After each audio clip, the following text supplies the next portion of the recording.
உலகில் அதிக அளவில் பட்டதாரிகள் இருக்கும் நாடு என்ற அந்தஸ்தை பெற்றுள்ளது இந்தியா. வளர்ந்த நாடுகளை பின்னுக்கு தள்ளி இந்தியா முதல் இடத்தை பிடித்து சாதனை படைத்துள்ளது. உலக வங்கி சமீபத்தில் வெளியிட்ட தரவுகள் இந்தியர்களுக்கு மிகப்பெரிய மகிழ்ச்சியை ஏற்படுத்தியுள்ளது. அது என்னவென்றால், உலக அளவில் 10 கோடிக்கும் மேற்பட்ட பட்டதாரிகள் இருக்கும் நாடு என்ற அந்தஸ்தை இந்தியா பெற்றுள்ளதே. 25 வயது மற்றும் அதற்கு மேற்பட்டவர்கள் 11.3 கோடி பேர் இருக்கும் நிலையில் 10 கோடிக்கும் மேற்பட்ட பட்டதாரிகள் இருப்பதாக உலக வங்கி வெளியிட்டிருக்கும் தரவுகள் மூலம் தெரியவந்துள்ளது. இதற்கடுத்தபடியாக 2வது இடத்தில் 9.3 கோடி பட்டதாரிகளோடு அமெரிக்காவும், 7.9 கோடி பட்டதாரிகளோடு சீனா 3வது இடத்திலும் உள்ளன. இந்தியாவில் உயர்கல்வி நிறுவனங்களின் எண்ணிக்கை கடந்த 30 ஆண்டுகளில் 6 மடங்கு அதிகரித்துள்ளதாகவும் தெரிவிக்கப்பட்டுள்ளது.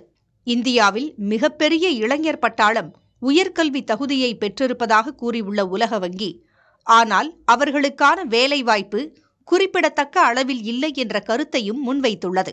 இந்தியாவில் திறன் மிகுந்த பட்டதாரிகள் அதிக அளவில் இருந்தும் அவர்களுக்கான வேலைவாய்ப்புகளை கொடுப்பதில் அரசு பின்னடைவில் இருப்பதாகவும் உலக வங்கி சுட்டிக்காட்டியுள்ளது. நாட்டில் 30 வயதிற்கு உட்பட்ட இளைஞர்களில் 13.8 விழுக்காடு பேர் வேலைவாய்ப்பில்லாமல் இருப்பதாக காலமுறை தொழிலாளர் படை கணக்கெடுப்பில் தெரியவந்துள்ளது. குறிப்பாக நகர்ப்புறங்களிலே இளைஞர்கள் வேலையின்மை பிரச்சினையை சந்தித்து வருவதாகவும் கூறப்பட்டுள்ளது. இப்படியான சூழலில் தேசத்தை கட்டமைப்பதில் இளைஞர்கள் முக்கிய பங்காற்றுவது மகிழ்ச்சியளிப்பதாக பிரதமர் மோடி கூறியுள்ளார். புதிய தலைமுறைக்காக செய்தியாளர் பாலவெற்றிவேல்.